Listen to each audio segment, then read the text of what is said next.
Assalamualaikum warahmatullahi wabarakatuh. Innal hamdalillah nahmaduhu wa nasta'inuhu wa nastaghfiruh wa natubu ilaihi wa nastahdi wa na'udzu billahi min syururi anfusina wa min sayyiati a'malina. May yahdihillahu fala mudilla lahu wa may yudlil fala hadiyalah. Alhamdulillah ala fitratil Islam wa ala kalimatil ikhlas wa ala dini nabiyyina Muhammadin sallallahu alaihi wasallam wa ala millati abina Ibrahim hanifa wa ma kana minal musyrikin. Allahumma bika asbahna wa bika amsayna wa bika nahya wa bika namutu wa ilaikan nusyur. Asyhadu an la ilaha illallah wahdahu la syarika lah wa asyhadu anna Muhammadan abduhu wa rasuluh.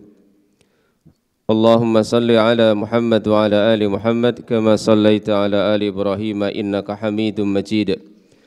Wa barik ala Muhammad wa ala ali Muhammad kama barakta ala ali Ibrahim innaka Hamidum Majid. Wa sallim tasliman katsira amma ba'd. Ma'asyiral ikhwah fid din rahimani wa rahimakumullah.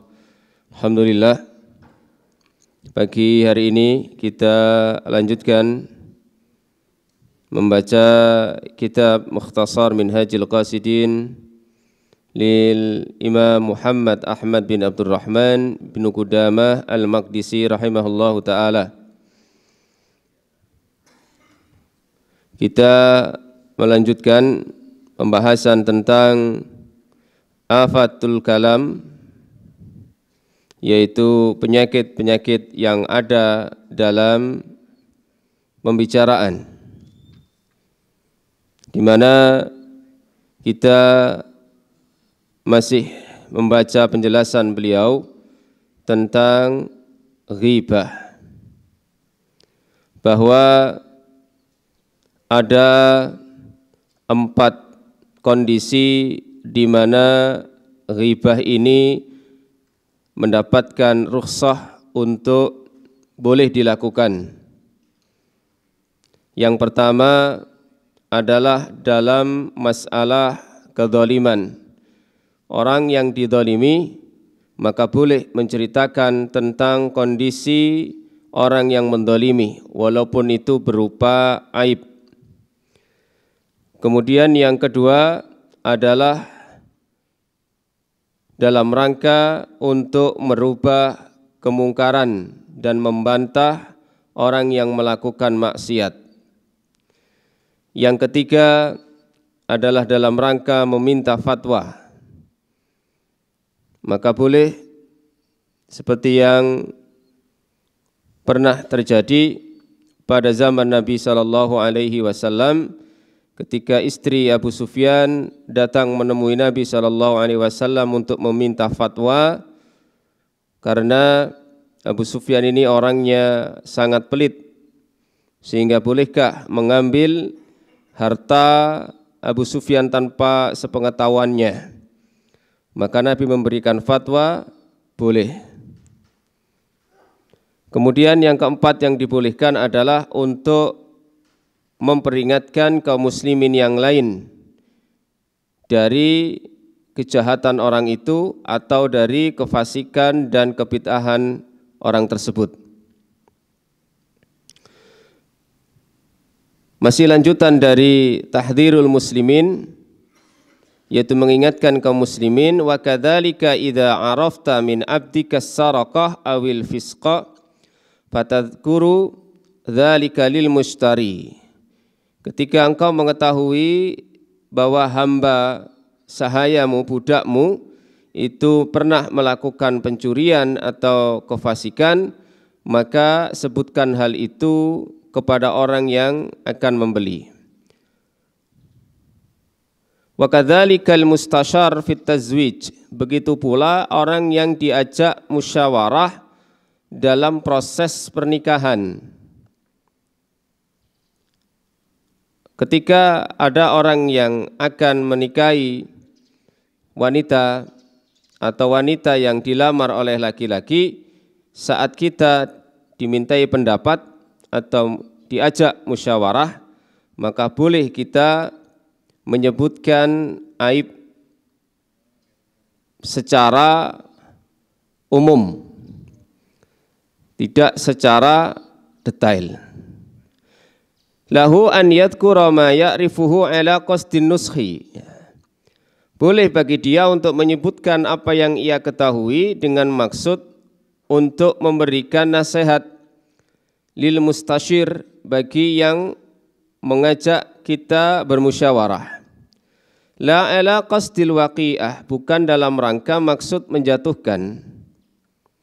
Idza alima annahu la yanzajiru illa bitasrih bi aibihi falahu an yusarriha bihi. Apabila dia mengetahui bahwa sahnya ia tidak berhati-hati kecuali dengan keterangan menyebutkan aibnya, maka boleh untuk dijelaskan aib tersebut. Jangan sampai ada aib yang sangat besar, kemudian ketika dimintai musyawarah itu tidak disebutkan, akhirnya menjadikan suami istri itu menyesal.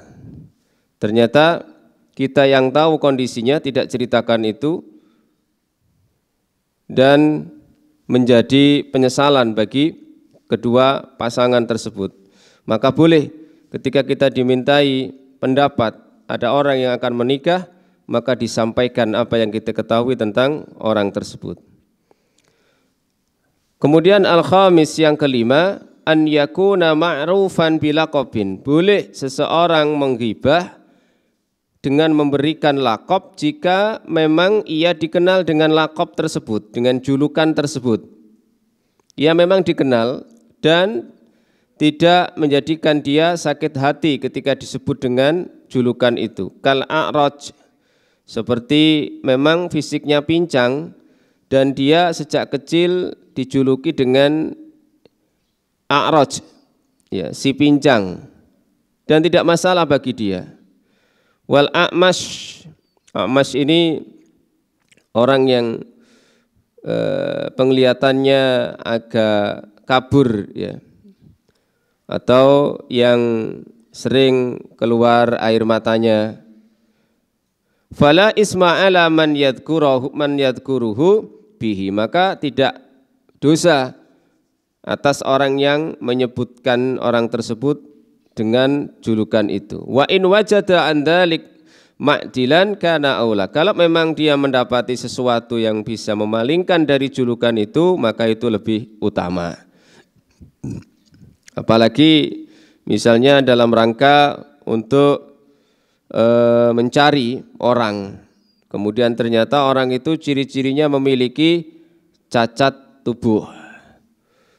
Oh, tiangi engkang, ya, matanya agak demikian, orang yang kakinya demikian. Dan itu tentu bukan dalam rangka untuk ghibah, memberikan julukan yang tidak baik, tapi dalam rangka untuk lebih menjelaskan. Tapi kalau memang ada orang yang ma'ruf, dikenal, ya, mendapatkan julukan-julukan itu dan tidak menjadi masalah, maka tidak apa-apa.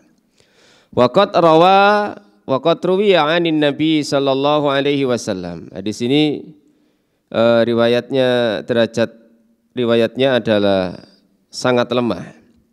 Man alqa jilbabal haya fala ghibata lahu. Siapa yang melemparkan tabir rasa malu, maka tidak ada masalah dia dighibah. Oh, yang keenam ini, lupa ini. Yang keenam yang boleh untuk dighibah, an yakuna mujahiran bil fisqi. Orang tersebut terang-terangan melakukan kefasikan. Wa kana mimman yatadhaharu bihi, dan dia termasuk orang yang mendemokan kefasikannya, mendemonstrasikan kefasikannya di hadapan banyak orang. Fala isma, maka tidak ada dosa untuk menghibah dia, ya, membicarakan dia supaya orang lain berhati-hati. Nah, ini yang dijadikan dalil adalah sebuah riwayat yang dinilai oleh para ulama ternyata sangat lemah. Tapi karena adanya dukungan semakna. Man alqa jilbabal haya fala ghibata lahu. Siapa yang sudah melemparkan tabir rasa malu, tidak punya rasa malu, melakukan kefasikan, kemaksiatan dengan terang-terangan di hadapan umum, fala ghibata lahu. Tidak ada yang namanya ghibah baginya. Wakila lil Hasan, ditanyakan kepada Al Hasan Al Basri rahimahullah taala, al-fajir al-mu'lin bifujurihi. Ada orang yang rusak, dia terang-terangan melakukan kerusakannya. Orang yang melakukan maksiat dan terang-terangan. Dzikri lahu bima fihi ghibah. Apakah ketika saya menyebut tentangnya itu termasuk ghibah, wahai Imam Al-Hasan? Qala la. Tidak, wala karomah. Karena memang dia enggak punya kehormatan. Ini 6 hal yang dirumuskan oleh para ulama, dibolehkannya seseorang atau adanya rukhsah seseorang untuk membicarakan aib orang lain. Wa amma kafaratul ghibah, berikutnya adapun kafarah ghibah.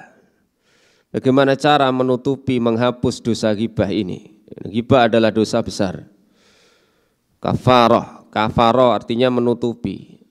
Seseorang yang melakukan dosa, kemudian Allah yukaffiro, menutupi, itu seolah-olah menjadikan kesalahan dia itu tidak ada. Kalau mengampuni, masih diakui salah itu ada, dosanya ada. Tapi kemudian oleh Allah dia diberi hak untuk mendapatkan ampunan. Beda dengan kafarah, dosanya seolah-olah tidak ada karena tertutup. Fa'lam annal mutab qad jana jinayatain. Ketahuilah orang yang menghibah itu melakukan 2 tindakan kriminalitas, 2 tindakan dosa. Ihdahuma, yang pertama, ala haqqillahi ta'ala, dosa kepada Allah Ta'ala.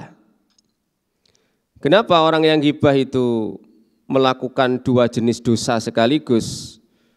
Yang pertama adalah dosa kepada Allah, idfa'ala manahahu anhu, karena dia telah melakukan larangan Allah Subhanahu wa taala. Fa kafaratu dzalika at-taubah wan nadam. Maka kafarah dalam hal itu adalah bertaubat dan menyesal. Jadi hubungan dengan Allah itu sesungguhnya mudah dan ringan bagi seorang hamba untuk mendapatkan ampunan. Dia bertaubat, banyak istighfar, menyesal, tidak mengulangi lagi. Dalam segala dosa yang hubungannya dengan Allah.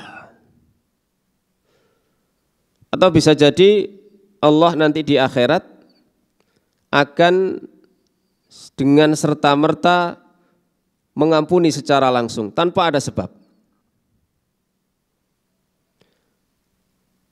Wal jinayah as-saniyah, dosa yang kedua yang dilakukan oleh orang yang menghibah adalah ala irdil makhluk, atas kehormatan sesama makhluk. Fa in kanatil ghibatu qad balagat ar-rajula, kalau ghibah itu sampai didengar oleh orang yang dighibah, jaa ilaihi, maka dia harus datang kepadanya, wastahallahu, dan minta kehalalannya, wa adhara lahun nadam ala fi'lihi, dan menampakkan penyesalan atas perbuatannya. Kalau sudah ghibah itu nyampe kepada yang dighibahi, yang kita ghibah, kita rasani itu sudah dengar, maka datang kepadanya, kita harus datang kepadanya dan minta maaf, minta dihalalkan dan menunjukkan penyesalan dengan sebenarnya. Waqad rawa Abu Hurairah radhiyallahu anhu 'anin Nabi sallallahu alaihi wasallam. Sungguh Abu Hurairah telah meriwayatkan dari Nabi sallallahu alaihi wasallam. Dan hadis ini adalah hadis yang sahih, diriwayatkan oleh Imam Bukhari, ya, juga Imam Ahmad dari Abu Hurairah tadi. Annahu qala, bahwasanya beliau bersabda, man kanat indahu madlamah li akhihi, siapa yang memiliki di sisinya kezaliman kepada saudaranya, min malin, baik berupa harta, au irdin, atau kehormatan, falyatihi, maka hendaknya dia mendatanginya, falyastahillaha, dan minta kehalalannya, minhu, darinya, qabla an yu'khada, sebelum diambil, walaysa indahu dirhamun wala dinarun, dan dia tidak memiliki dirham dan juga dinar nanti di akhirat. Fa in kanat lahu hasanat, maka jika dia memiliki kebaikan, ukhidha min hasanatihi fa u'tiha hada, maka kebaikan itu, kebaikannya diberikan kepada orang yang dighibah. Wa illa, dan jika tidak punya kebaikan lagi, ukhidha min sayyiati hada fa ulqiya alaihi, maka kejelekan atau dosa orang yang dighibahi itu diambil dan dilemparkan kepadanya. Ini kedzaliman atau dosa yang berhubungan dengan sesama makhluk lebih rumit dan lebih berat tanggungannya sebelum diselesaikan di dunia. Karena masing-masing kita nanti di akhirat akan berupaya untuk mendapatkan kebaikan sebanyak-banyaknya. Wa in kanat al-ghibatu lam tablugh ar-rajul. Nah, kalau sampai ghibah itu belum nyampe kepada orang yang kita ghibahi, belum sampai. Ja'ala makana istihlalihi al-istighfar lahu. Maka ia harus menggantikan tempat atau kondisi penghalalan dengan banyak istighfar untuknya.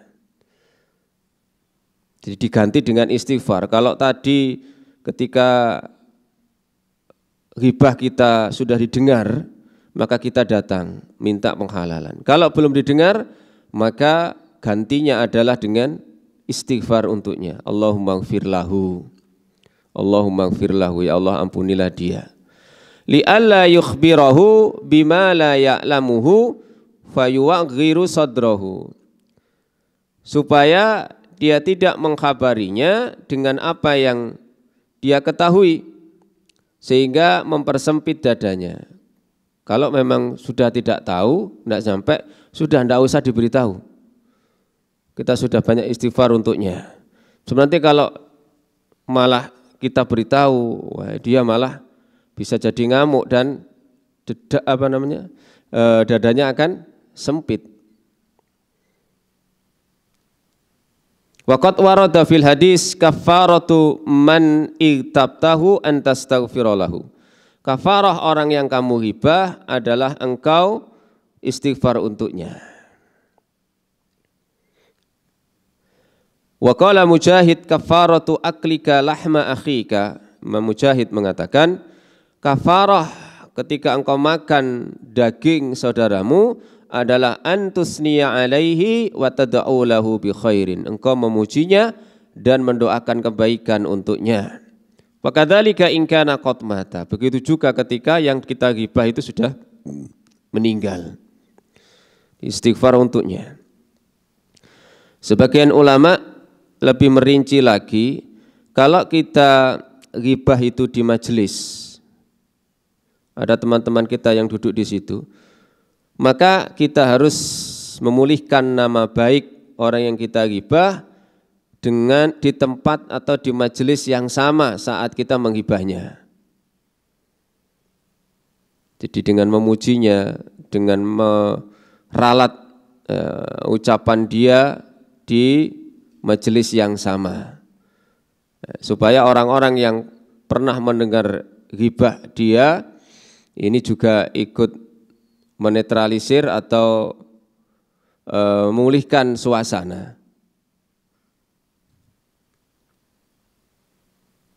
Ini tentang masalah ghibah. Dan itu salah satu penyakit pembicaraan dan dosa besar yang mendapatkan ancaman berat dari Allah Subhanahu wa taala. Berikutnya bayanu haddin namimah wa ma yajibu fi raddiha. Nah, yang berikutnya adalah an-namimah. Ini memang satu paket, ghibah dan namimah. Al-afatut tasi'ah, penyakit yang ke-9. Min afatil lisan, dari penyakit lisan pembicaraan adalah an-namimah, yang disebut dengan namimah. Wa fil hadisi anna nabiyya sallallahu alaihi wasallam qala, di dalam hadis bahwa Nabi sallallahu alaihi wasallam telah bersabda, la yadkhulul jannata qattatun, tidak masuk surga qattat. Qattat artinya yakni namam, yaitu orang yang suka berbuat namimah. Maksud dari tidak masuk di sini adalah harus mendapatkan hukuman dari namimah dia, sehingga dia tidak diizinkan untuk masuk surga sampai menyelesaikan hukuman namimahnya. Bukan berarti tidak masuk surga orang yang namimah ini secara mutlak, ya. Karena orang yang memiliki iman di dalam hatinya, pasti Allah akan masukkan dia ke dalam surga, dan walaupun sebelumnya dia mendapatkan hukuman sesuai dengan kadar dosanya. Wa'lam annan namimah, ini sekarang definisi namimah. Ketahuilah bahwasanya namimah tutlaku fil ghalib, ini dimutlakkan kebanyakan ala naqli qauli insanin fi insan, yaitu menukil ucapan dari satu orang ke orang lain. Ini namanya namimah. Menukil satu ucapan dari satu orang ke orang lain. Mislu an yakul, misalnya ada orang mengatakan qala fika fulan, dia mendatangi si fulan dengan mengatakan, itu loh si fulan mengatakan kepadamu, mengatakan tentangmu begini dan begini. Walaisat makhsusah bihada, walaupun secara khusus maksudnya bukan cuma ini saja. Bal haddaha kasfu ma yakrahu kasfahu, tetapi batasannya adalah menyingkap apa yang tidak disukai untuk disingkap. Baik minal aqwal awil a'mal, baik ucapan ataupun perbuatan. Jadi memang secara umum makna dari namimah itu adalah menukil satu perkataan dari satu orang ke orang. Dia mendatangi si A dengan mengatakan si B ini loh mengatakan tentang kamu demikian. Kemudian mendatangi si B, si A itu loh mengatakan kepada kamu tentang demikian. Tetapi tidak hanya khusus itu saja, bahkan seseorang yang mengungkap sesuatu yang tidak disukai saudaranya untuk diungkap, maka ini pun juga namanya namimah. Hatta sampai-sampai kata beliau, lau ra'ahu yadfanu malan li nafsihi fadzakarahu fahuwa namimah. Kalau misalnya ada orang yang melihat orang lain sedang mengubur harta, ya, hartanya, lalu dia ceritakan, maka ini namanya namimah juga. Kita melihat saudara kita ternyata macul-macul, ternyata ada uang atau apa dimasukkan situ dan ditimbun. Kita ceritakan, ini termasuk juga namimah. Kenapa? Dia tidak ingin perbuatan itu diungkap, tapi ternyata kita ceritakan, kita ungkap. Ini pun namanya namimah. Jadi hanya melibatkan 2 orang. Kalau tadi yang pertama melibatkan 3 orang ketika ada nukilan-nukilan tadi. Bahkan mungkin lebih dari 3 orang. Wa kullu ma nukilat ilaihi an-namimah. Maka setiap orang yang dinukil kepadanya, maka itu namanya namimah. Mislu an yuqala lahu, misalnya dikatakan kepadanya, qala fika fulan kada wa kada, au fa'ala fi haqqiha kada. Misalnya ada yang mengatakan fulan itu mengatakan tentangmu demikian-demikian, atau melakukan tentang hakmu demikian dan demikian. Fa'alaihi sittatu asya. Kalau kita mendapatkan nukilan ucapan-ucapan seperti itu dari orang lain, kita mendapatkan share-sharean berita dari orang lain, ya. Maka yang pertama, kata beliau, an la yusaddiqa an-nakil li anna an-namam fasik mardudus syahadah. Kita tidak usah membenarkan orang yang kesana kemari nukil itu. Kenapa? Karena orang yang suka tadi menukil itu an-namam, menukil ucapan si fulan, kemudian disampaikan kepada si fulan, dan sebaliknya juga. Ini termasuk orang yang fasik. Orang fasik itu persaksiannya ditolak. Orang ini dikenal senengane bahasa Jawa ini mungkin lebih anunya adu-adu gitu ya. Adu-adu itu berarti yang asalnya rukun kemudian didatangi si A, kemudian lagi mendatangi si B.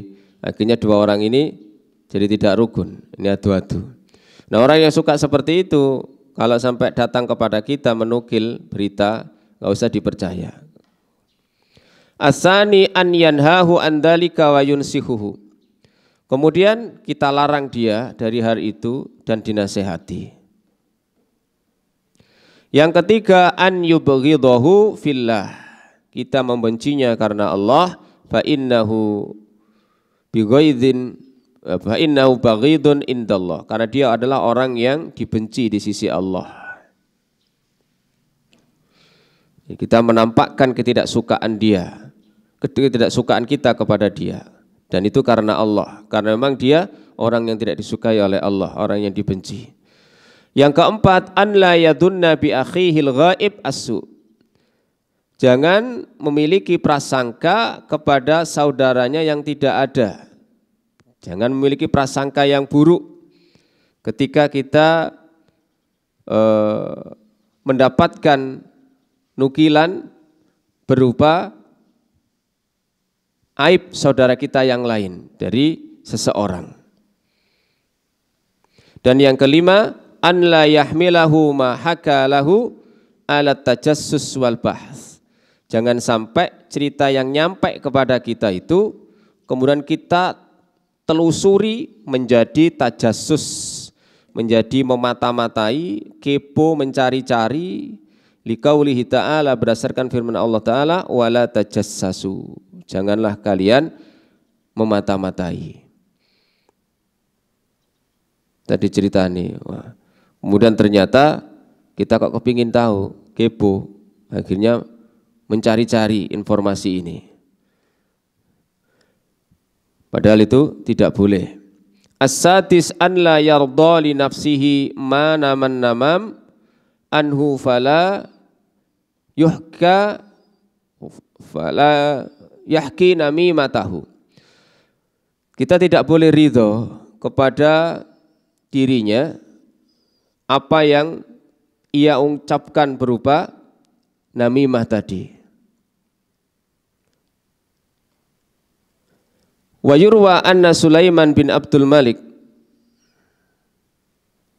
diriwayatkan bahwa Sulaiman bin Abdul Malik ini berkata kepada seseorang, balagoni annaka waqa'ta fiyya, telah sampai kepadaku bahwa engkau mengatakan tentangku waqulta kada wa kada, demikian dan demikian. Faqala ar-rajul, kemudian laki-laki tadi ditanya mengatakan ma fa'altu, enggak, saya tidak melakukan. Kemudian Sulaiman mengatakan lagi, innalladzi akhbarani shadiqun. Sesungguhnya yang memberi kabar kepadaku itu orang yang jujur, bahwa kamu telah mengatakan tentangku demikian dan demikian. Faqala la yakunun namam shadiqun. Dijawab oleh orang tadi, orang yang suka adu-adu itu bukan orang yang jujur. Orang yang suka nukil-nukil tadi itu bukan orang yang jujur. Faqala Sulaiman, maka Sulaiman sadar dengan mengatakan, sodakta idhab bisalam. Kamu benar, pergilah dengan selamat. Wa qala Yahya bin Abi Katsir, yufsidun namamu fi sa'atin ma la yufsidus sahir fi syahrin. Kata Yahya bin Abi Katsir, orang yang suka adu domba, melakukan namimah, itu bisa merusak dalam 1 jam apa yang tidak bisa dirusak oleh tukang sihir dalam waktu 1 bulan. Orang yang melakukan adu domba namimah itu dalam waktu sekejap, 1 jam saja kata beliau, bisa merusak apa yang tidak bisa dirusak oleh seorang penyihir tukang sihir dalam waktu 1 bulan. Karena orang yang namimah ini akan mendatangi secara langsung dengan ucapan-ucapannya.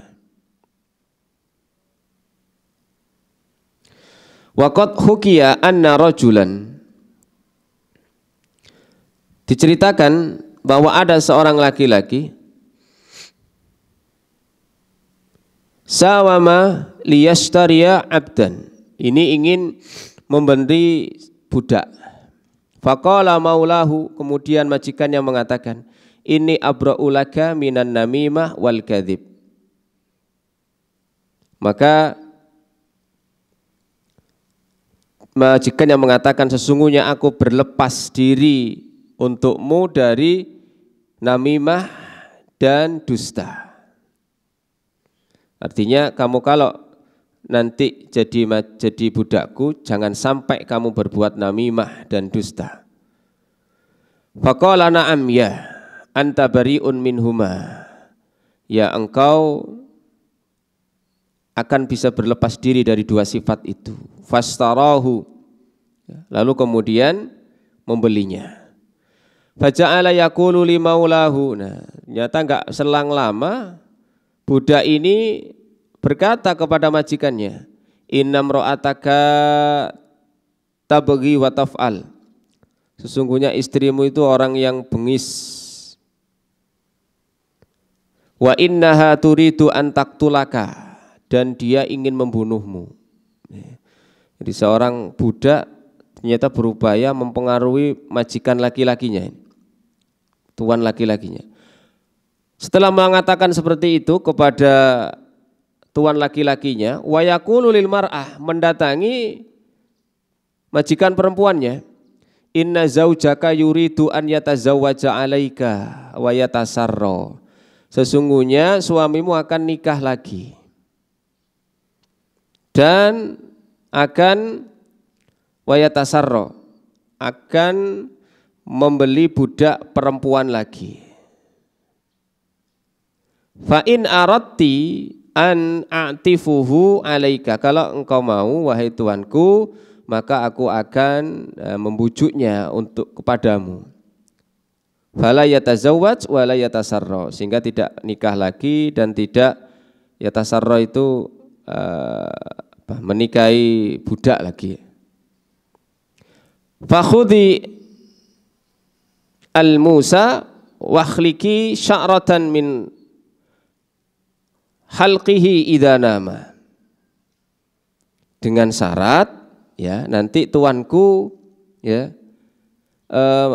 memotong rambutnya, tapi potonglah rambut majikan laki-laki nanti, ya, suami Anda wahai tuanku, dari arah lehernya.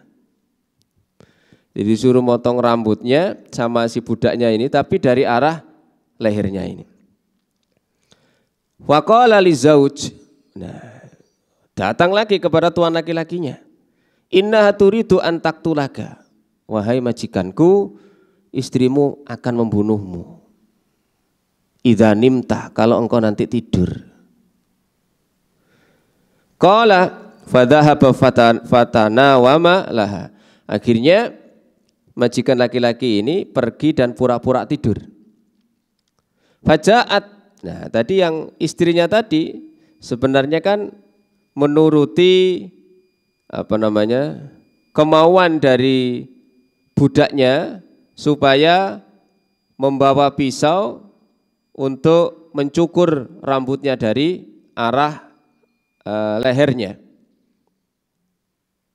Nah, ketika sudah meletakkan pisau cukurnya di leher, maka majikan laki-laki ini teringat bahwa memang benar budaknya menceritakan kalau istrinya akan membunuhnya.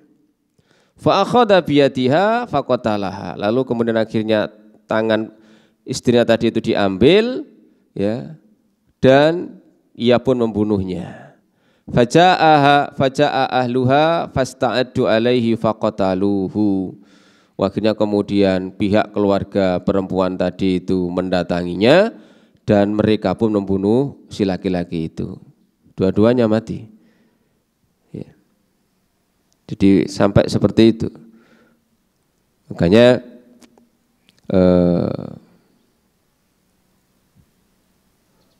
jika memiliki pembantu atau karyawan yang tiap saat ya membantu kita, maka harus dipilih orang yang amanah.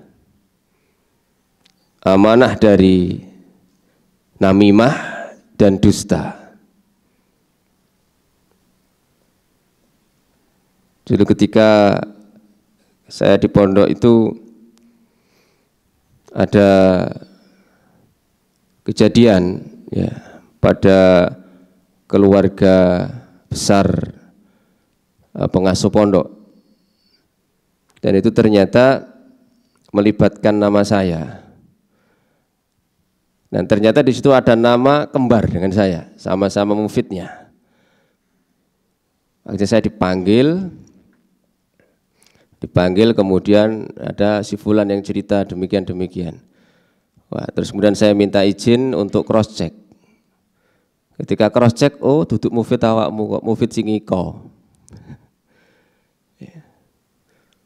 Jadi kemudian akhirnya beliau memberikan pelajaran dalam bentuk cerita.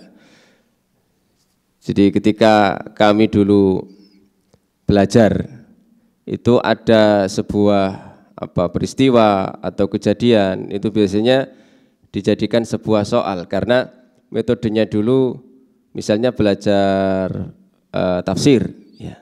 Belajar tafsir itu setelah menulis ayat pendek, kemudian ditulis pakai bahasa Indonesia, kemudian kita yang mengarabkan dari Indonesia ke Arab. Jadi bahasa Arabnya masuk di situ, kemudian materi pelajarannya juga ada. Begitu juga dengan hadis, akidah, fikih dan yang lainnya. Nah, ketika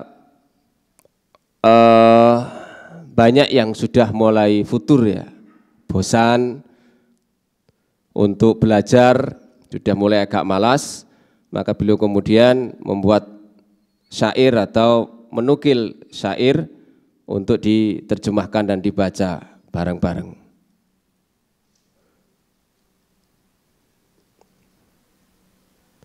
Kemudian sampai membuat soal, janganlah seorang pembantu itu mencari-cari dan terlalu masuk ke pembicaraan majikannya. Itu ada materi bahasa Arabnya juga yang lainnya. Ya, namimah itu memiliki efek yang luar biasa. Kalau tukang sihir itu bisa jadi butuh waktu yang agak lama, tapi dengan namimah maka dengan sangat cepat mengakibatkan hal-hal yang buruk. Jadi menukil ucapan kesana kemari, membenturkan, sehingga yang asalnya bersatu rukun menjadi tercerai-berai. Al-afatul asyirah, penyakit yang ke-10, kalamu dzil lisanain, ucapan pemilik dua lisan, artinya lisannya bercabang. Alladzi yataraddadu bainal muta'adiyain wa yanqulu kalama kulli wahidin ilal akhir. Ini lidahnya bercabang dua. Jadi dia selalu mengulang-ulang bainal muta'adiyaini wa yanqulu kalama kulli wahidin ilal akhir. Menukil ucapan dari satu orang ke orang lain, terus diulang-ulang. Wa yukallimu kulla wahidin bi kalamin yuwafiquhu au ya'iduhu annahu yansuruhu. Dia mengajak bicara setiap orang dengan ucapan yang yuwafiquhu, yang mendukungnya, atau menjanjikan kepadanya bahwa dia akan menolongnya. Au yusni 'alal wahid, atau dia memuji satu orang fi wajhihi, di depannya, wa yudhimmuhu indal akhar, tapi ketika ngomong dengan orang lain dia mencelanya. Bermuka dua, berlisan dua. Wa fil hadisi inna syarran nasi, hadis yang sahih, sesungguhnya manusia yang paling jelek dzul wajhaini, pemilik dua wajah. Alladzi ya'ti haula'i biwajhin wa haula'i biwajhin, datang kepada mereka dengan wajah begini, mendatang kepada yang lain lagi dengan wajah yang berbeda pula. Wa mata qadara an la yadhara muwafaqatahum lam yajuz lahu. Qala Abu Darda, inna lanukasyira fi wujuhi aqwamin wa inna qulubana latul'inuhum. Kapan ia mampu untuk tidak menampakkan kesepakatan dengan mereka, maka tidak boleh baginya. Di orang bermuka dua atau berlisan dua ini suka cari muka bahasa kita, ya. Jadi datang ke sana menguntungkan dirinya, dia akan memujinya. Kemudian datang ke pihak lain dan dia ingin mendapatkan keuntungan dari pihak itu. Apalagi tahu kalau dua orang atau dua kelompok tadi bermusuhan, maka dia mencela pihak lain sehingga dia pun mendapatkan keuntungan dari pihak yang satunya.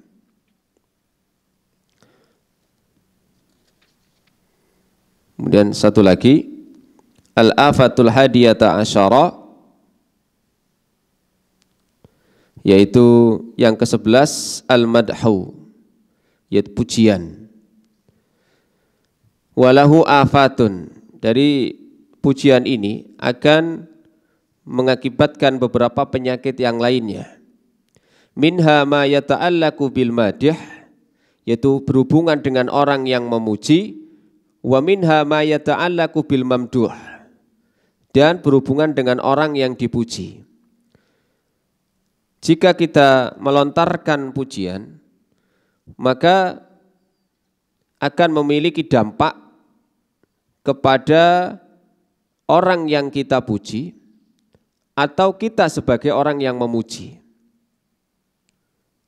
Fa amma afatul madih, adapun penyakit atau dampak bagi orang yang memuji, faqad yaqulu ma la yatahaqqaquhu. Kadang-kadang dia mengatakan apa yang tidak menjadi realita.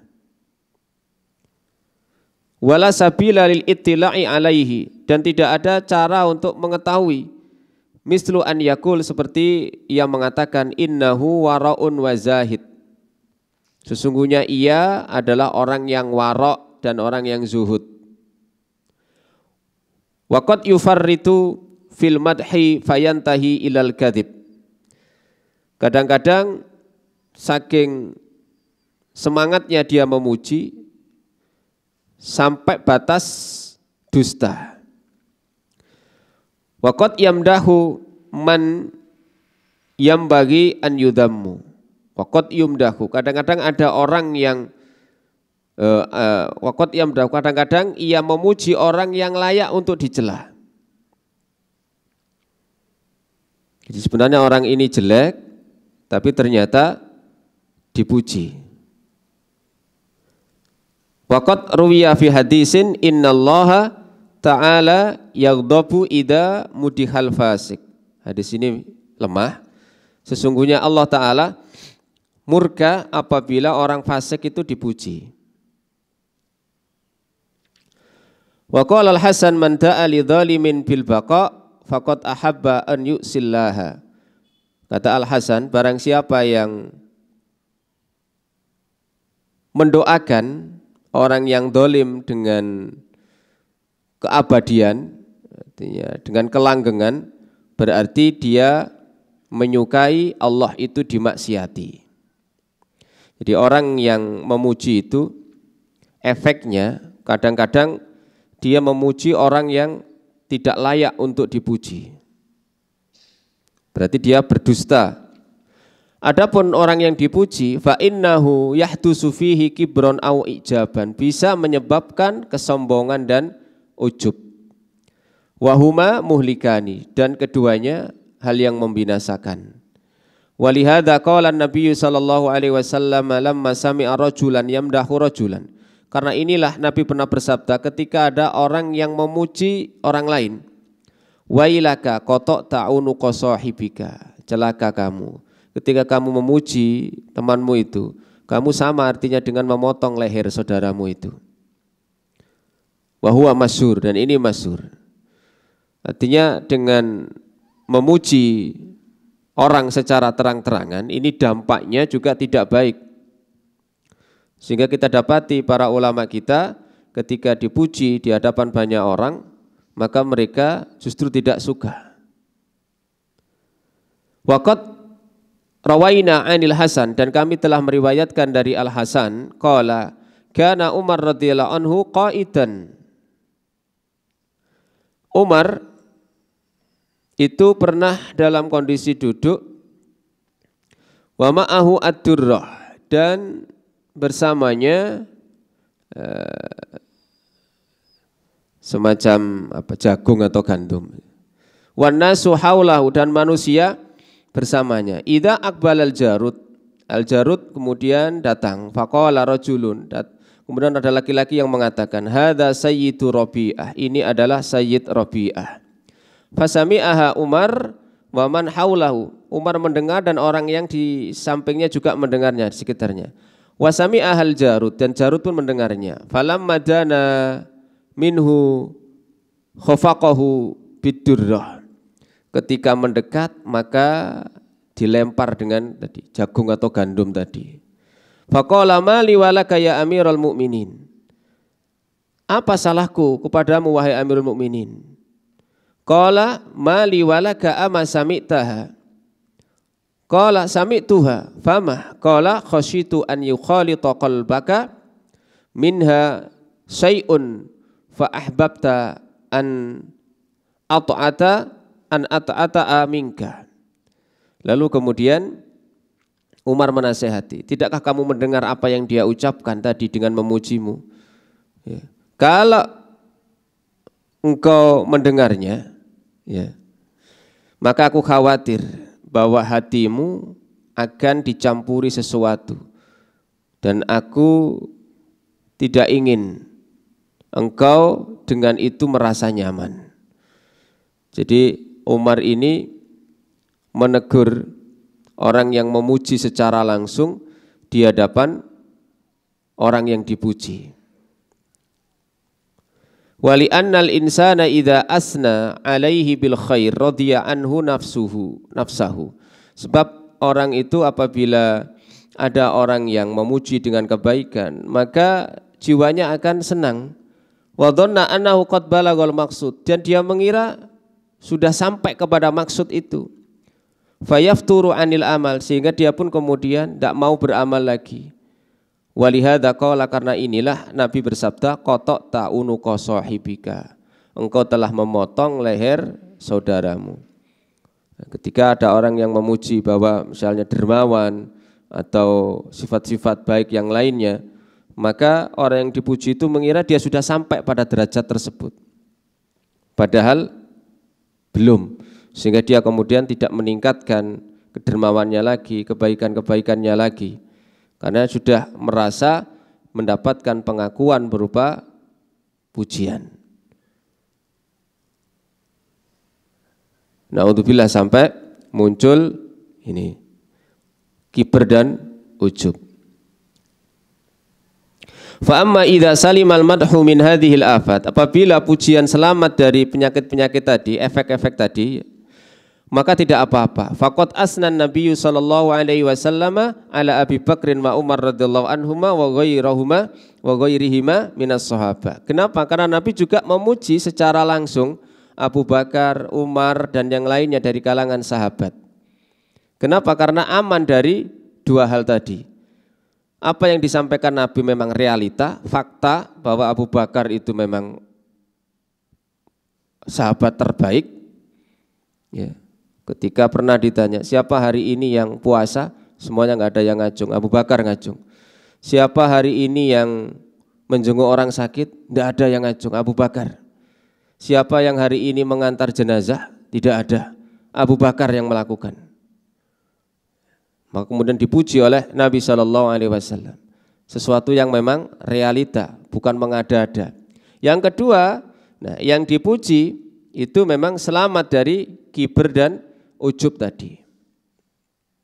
Wa alal mamduhi an yakuna syadidal ihtirazi min afatil kibri wal ujub. Yang dipuji harus berupaya untuk menghindari penyakit sombong dan ujub. Wal futur anil amal, dan malas dari beramal. Wala yanju min hadhil afat illa an ya'rifa nafsahu, dan tidak selamat dari penyakit-penyakit ini kecuali yang mengetahui dirinya.